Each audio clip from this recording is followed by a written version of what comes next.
Bismillahirrahmanirrahim. Assalamualaikum warahmatullahi wabarakatuh.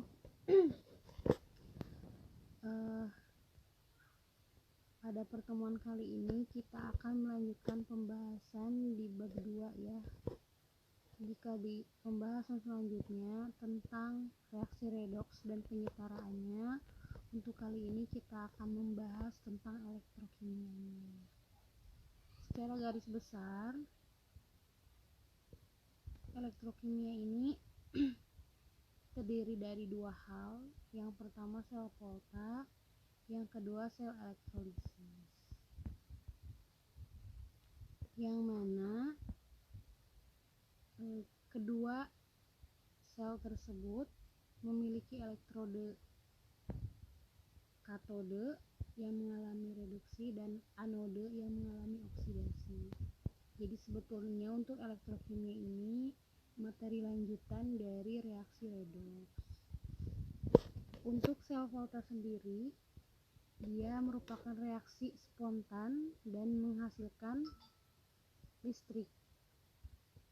Di katodanya positif, di anodanya negatif.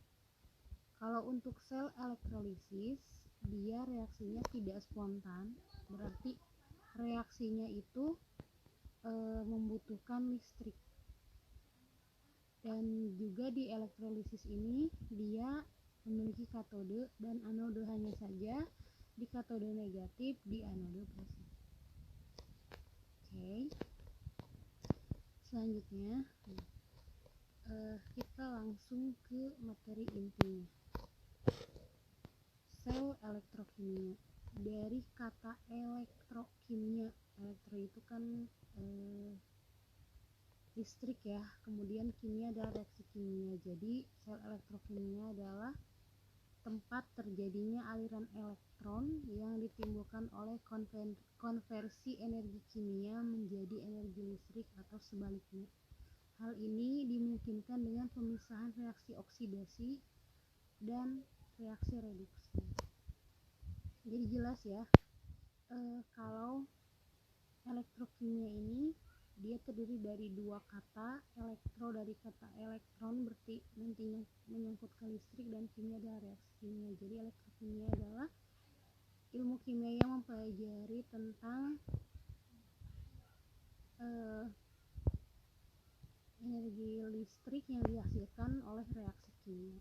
Adapun untuk sel elektrokimia ini merupakan tempat terjadinya peristiwa tersebut. Terdapat dua macam sel elektrokimia, yaitu sel volta dan sel elektrolisis. Nah, kalau sel volta ini biasa disebut sebagai sel galvani. Yang pertama, sel volta adalah sel elektrokimia yang melibatkan reaksi redoks spontan dan menghasilkan arus listrik. Kalau sel elektrolisis sebaliknya ya, yaitu sel elektrokimia yang melibatkan reaksi redoks tidak spontan dan memerlukan arus listrik luar. Nah, kalau sel volta ini spontan berarti dia menghasilkan listrik. Kalau elektrolisis ini tidak spontan, justru dia memerlukan arus listrik. Untuk persamaan sel volta dengan sel elektrolisis yaitu yang pertama, reaksi oksidasi berlangsung di anode dan reaksi reduksi berlangsung di katode. Yang kedua, pada rangkaian luar, elektron mengalir melalui kawat dari anode ke katode. Kemudian elektrolit merupakan zat yang menghantarkan listrik di dalam sel. Arus listrik dibawa oleh anion ke anode dan oleh kation ke katode. Kemudian perbedaannya, kalau sel volta ini melibatkan reaksi redoks spontan, kalau sel elektrokimia sebaliknya ya, dia tidak spontan dan melibatkan reaksi redoks. Kemudian perbedaan yang kedua, untuk sel volta, elektron mengalir dari elektrode negatif.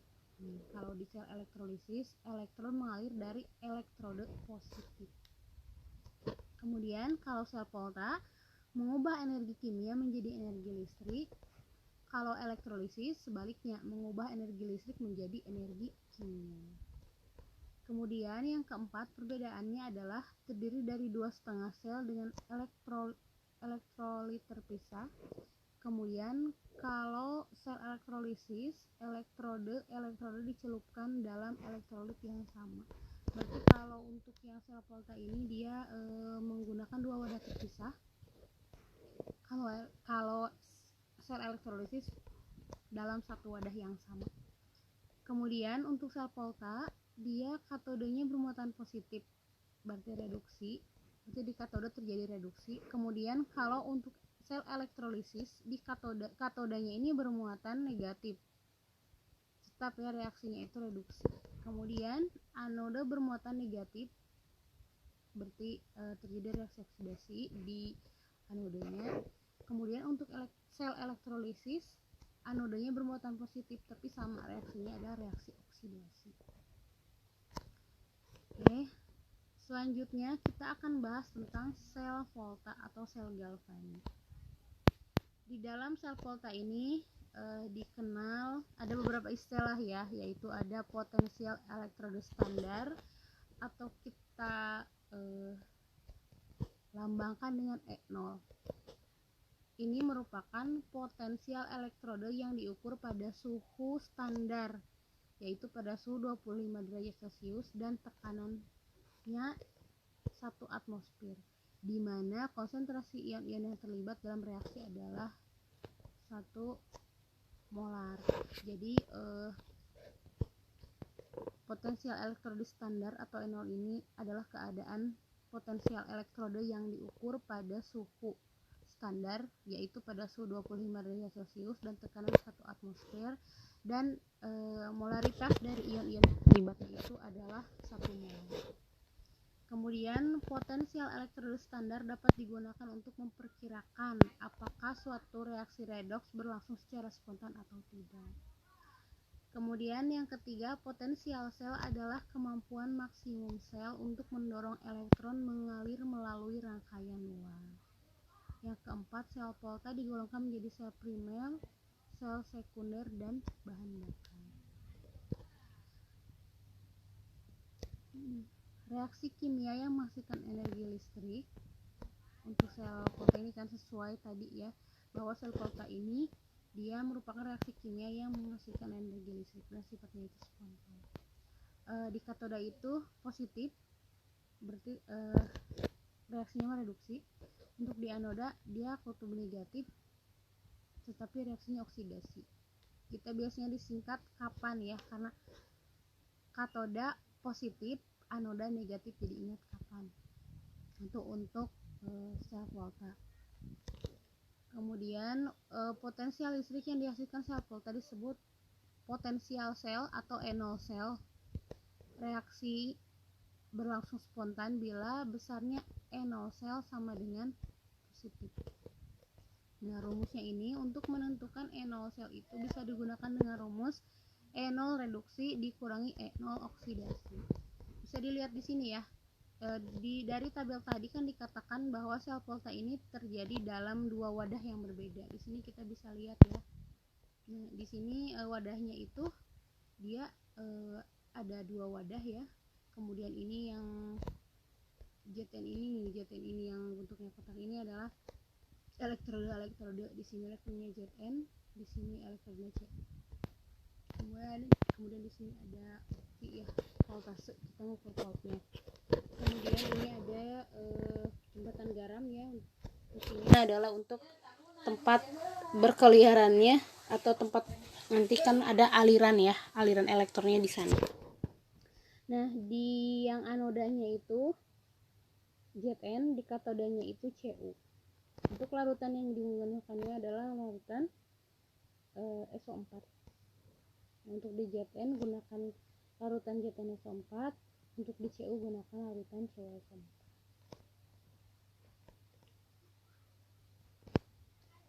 Kalau di sel Volta kan kita ingat nih singkatannya itu kapan, di katoda positif, di anoda negatif. Sesuai ya, ini ionnya itu Na+ ya.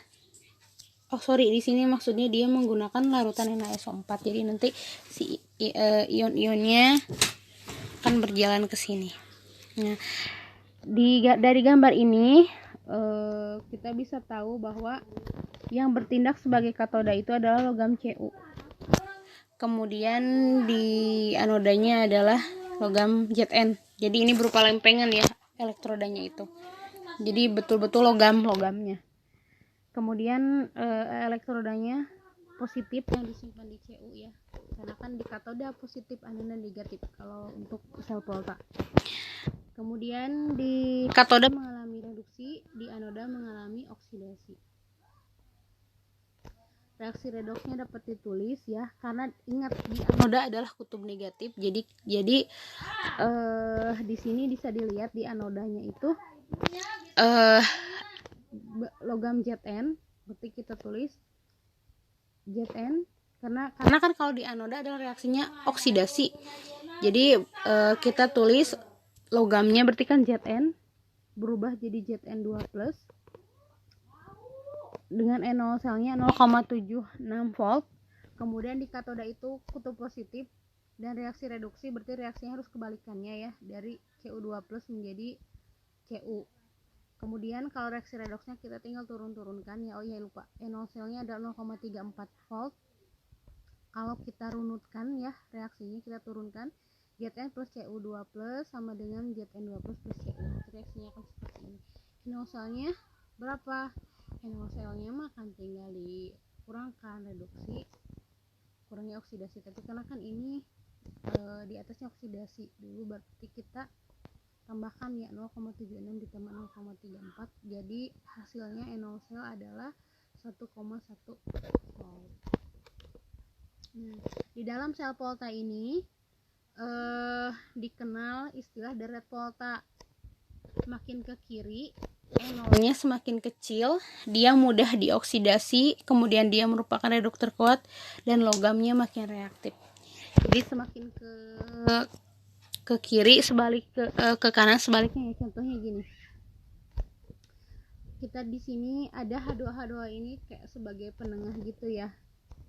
Di sini kita lihat antara Mn dengan Zn, posisinya Mn itu ke kiri, lebih kiri ya daripada Zn, sehingga Mn dia akan mudah dioksidasi.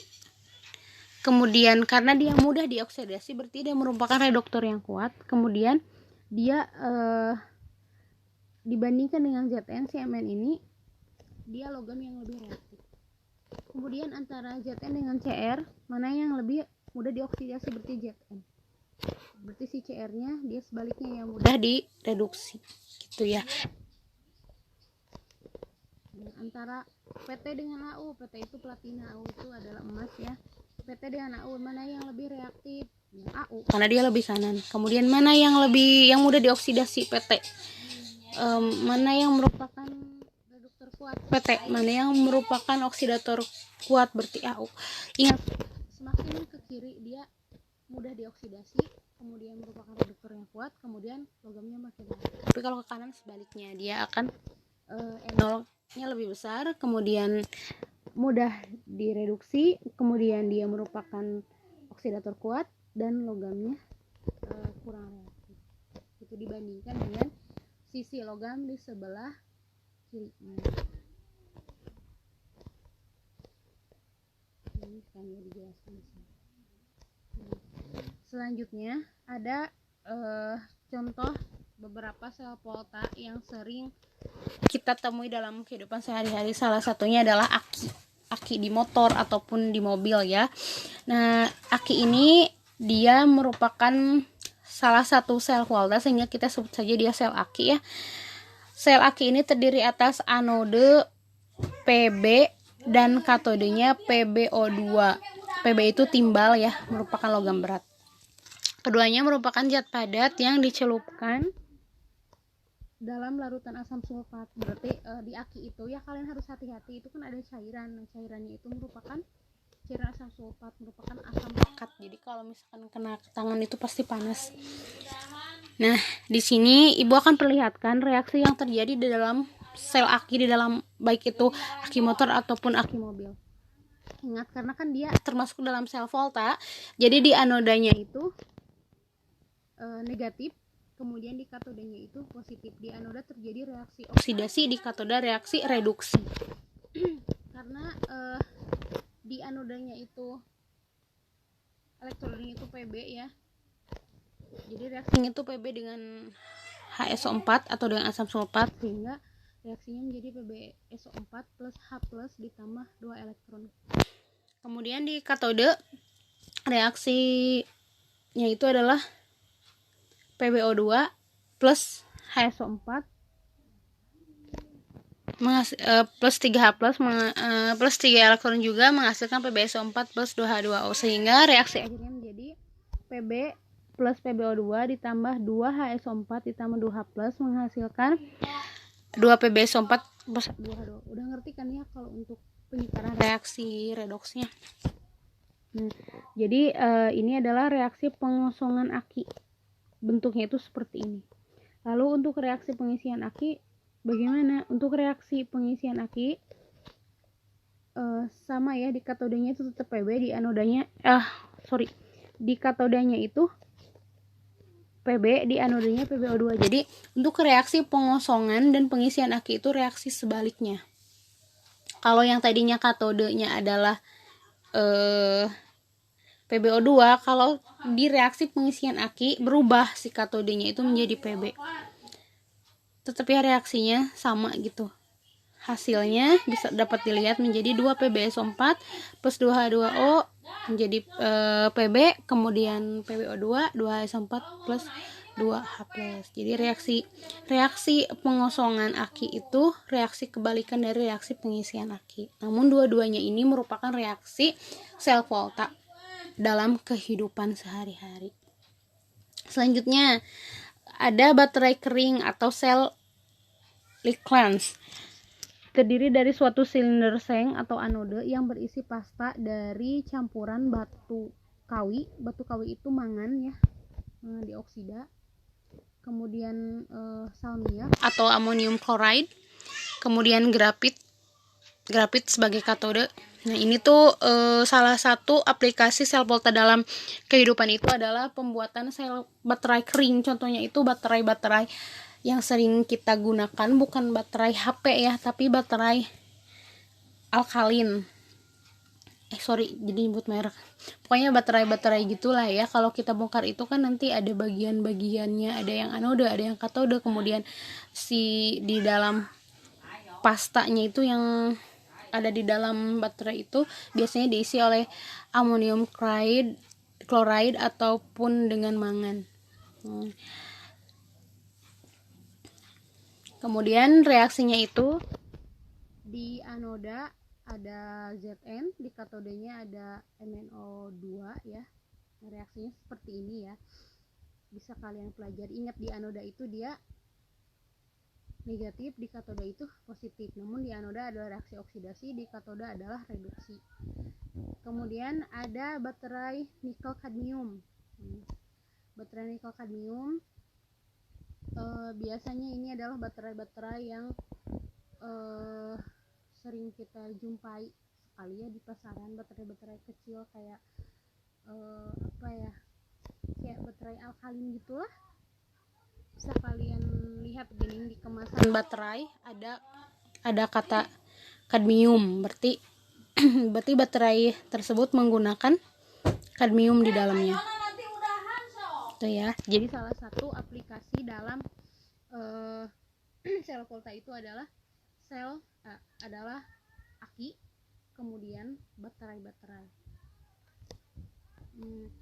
Sehingga kan kalau kita lihat nih, si baterai itu kan dia menghasilkan arus listrik ya, kita bisa nyalain mainan, nyalain jam, bahkan nyalain HP. Sebetulnya untuk baterai HP juga dia hampir mirip ya, menggunakan metode sel volta ini. Hanya saja kalau untuk di baterai HP itu dia menggunakan lithium ion. Kalau nggak percaya kalian bongkar HP kalian, lihat di sana tulisannya ada Li ion, berarti dia baterainya menggunakan lithium ion. Sesuai ya, karena di deret volta itu ya lithium dia merupakan deret pertama dalam deret volta. Kenapa tidak menggunakan natrium? Sebetulnya kalau dilihat dari segi kekuatannya sebetulnya lebih kuat pakai Na, tapi karena Na ini dia punya sifat yang tidak bisa terkendalikan, jadi litium lebih cocok digunakan sebagai bahan untuk batu baterai handphone. Nah kan kalau natrium ini dia lebih reaktif ya, sehingga kalau ini tuh ya kena panas dikit aja mudah meledak. Dan juga ini apa namanya, kalian juga hati-hati kalau baterai HP udah kembung itu jangan dibiarkan, karena nanti pertama ya dia bisa merusak LCD bagian depan karena kan terjadi pemuaian, terjadi reaksi panas. Yang kedua, karena kan litium ini dia logam golongan 1A yang sifatnya itu lebih reaktif, jadi kalau misalkan dibiarin kembung nanti bisa terjadi ledakan juga. Memang ledakannya tidak sebesar natrium, tapi itu juga berbahaya seperti itu. Selanjutnya kita akan lanjut mempelajari tentang sel elektrolisis. Nah kalau sel elektrolisis ini kan dia kebalikan dari sel Volta atau sel Galvani. Kalau sel Volta itu dia kan reaksinya spontan, dia menghasilkan listrik. Tapi kalau elektrolisis ini justru reaksi yang memerlukan listrik. Nah, tapi di sini ya untuk elektrolisis ini ingat di katodanya itu kutub negatif, di anodanya itu kutub positif. Kita singkat jadi kenapa ya, berarti katoda negatif katoda ya, anoda positif, katoda negatif. Yang ketiga, elektrolisis leburan, lelehan, cairan. Beda-beda ya kalau di elektrolisis ada leburan, lelehan, dan cairan, karena kan yang namanya pasa di dalam kimia itu ada leburan, lelehan, dan cairan. Unsur-unsur yang terlibat dalam reaksi adalah kation, anion, dan elektrodanya. Kemudian elektrolisis larutan, unsur-unsur yang terlibat dalam reaksi adalah kation, anion, pelarut air, dan elektrodanya. Nah di sini ada skema reaksi-reaksi elektrolisis larutan ya. Di katode reduksi terhadap kation. Nah, logam aktifnya itu yang biasa digunakan 1A, 2A, Al dan Mn dia tidak tereduksi. Hanya airnya yang tereduksi. Tetapi kemudian kation lain, kation tereduksi 2H+ menjadi H2. Nah, gini ya, kalau di dalam elektrolisis ini kan ada elektrolisis leburan, lelehan, dan cairan. Sehingga kalau logam yang digunakannya itu golongan 1A, 2A, Al dan Mn dia tidak tereduksi, tetapi hanya airnya yang tereduksi gitu. Kemudian di anodanya itu kita kenal ada anoda inert dan juga ada anoda tak inert. Kalau anoda inert ini biasanya menggunakan PT, AU, dan C. Kalau anoda tak inert berarti anodanya akan teroksidasi.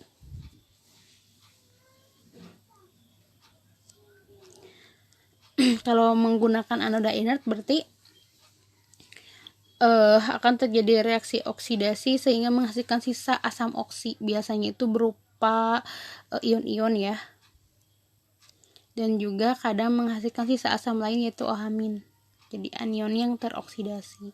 Kalau kita tidak menggunakan anoda inert alias kita menggunakan anoda tak inert, jadi anoda yang teroksidasi reaksinya seperti ini. Yang keenam, logam aktif golongan 1A, 2A, Al dan Mn kationnya akan tereduksi menjadi logamnya bila yang dielektrolisis adalah lelehan, leburan, atau cairannya. Yang ketujuh, pada pelapisan atau penyempuhan logam yang digunakan sebagai anoda adalah logam pelapis. Nah, di sini kita lihat ada susunan sel elektrolisis. Kalau pada sel Volta itu dilakukan dalam dua wadah yang berbeda. Kalau elektrolisis ini dalam wadah yang sama. Nah, reaksinya itu di sini ya bisa dilihat. Di katodanya itu elektrodanya sama-sama karbon ya. Karbon itu dia inert atau bukan. Nah, PtAuC adalah inert ya. Kemudian larutan yang digunakan adalah natrium fluoride ya. Di sini ada juga jembatan garamnya. Nah, sehingga reaksinya adalah NaCl. Kalau kita uraikan jadi Na+ plus Cl-. Di katodanya itu, ingat di katodanya itu merupakan kutub negatif dan di anoda adalah kutub positif. Bisa dilihat ini adalah hasil akhir dari reaksinya. 2 NaCl plus 2 H2O menjadi 2 NaOH plus H2 plus Cl2. Nah, ingat, kalau di dalam sel elektrolisis kita menggunakan elektroda inert, kan karbon ini elektroda inert, maka dia akan menghasilkan, tadi di sini dia akan menghasilkan sisa asam oksi karena air yang teroksidasinya, atau menghasilkan sisa asam lain. Jadi di sini kan, jadi yang mengalami reaksi oksidasi dan reduksinya adalah H2O-nya. Oh ya, untuk yang sel elektrolisis ini, salah satu contoh aplikasi dalam kehidupan sehari-hari adalah peristiwa penyepuhan. Contohnya kalau misalkan kalian nih punya cincin besi pengen dilapisi sama emas, bisa dengan cara melakukan sel elektrolisis atau reaksi penyepuhan. Kalau kalian rajin, boleh ya ke dekat pasar baru tuh sebelah kanan suka ada yang buka jasa buat menyepuh cincin atau apa gitulah. Nah, proses yang digunakan yaitu sebetulnya adalah reaksi sel elektrolisis. Kemudian di dalam sel elektrolisis ini kita kenal beberapa hukum Faraday ya. Hukum Faraday 1, 2. Nah, hukum Faraday 1 ini menghasilkan rumus W sama dengan EF sama dengan EIT dibagi 96.500 sama dengan EQ 96.500. Di sini keterangannya bisa dilihat. W adalah massa zat yang dihasilkan, E adalah massa ekivalen atau R bilox, kemudian I arus atau ampere, T waktu, F adalah mol elektron atau tetapan Faraday. 1 Faraday itu adalah 96.500 kolom sama dengan 1 mol elektron. Kemudian AR adalah massa atom relatif. Untuk hukum Faraday 2 menghasilkan rumus W1 per E1 sama dengan W2 per E2. Bila arus sama seperti ini ya. Kemudian penggunaan elektrolisis untuk memproduksi suatu zat untuk pemurnian logam dengan prinsip logam kotor sebagai anode, kemudian logam murni sebagai katode. Nah, untuk pertemuan kali ini mungkin kita akan membahas hanya tentang pengertian dan perbedaan dari sel volta dan sel elektrolisis. Insya Allah untuk pekan depan kita akan membahas tentang pembahasan soalnya ya. Untuk lebih jelasnya kalian boleh mempelajari materi ini dari sumber-sumber lain yang lebih relevan atau kalian anggap nyaman. Hanya saja untuk materi yang Ibu sampaikan adalah sebagai materi pembatas ya. Jadi materi yang kita bahas tuh ini jangan lebih atau jangan syukur-syukur lebih ya, pokoknya jangan kurang dari ini gitu ya. Terima kasih. Wassalamualaikum warahmatullahi wabarakatuh.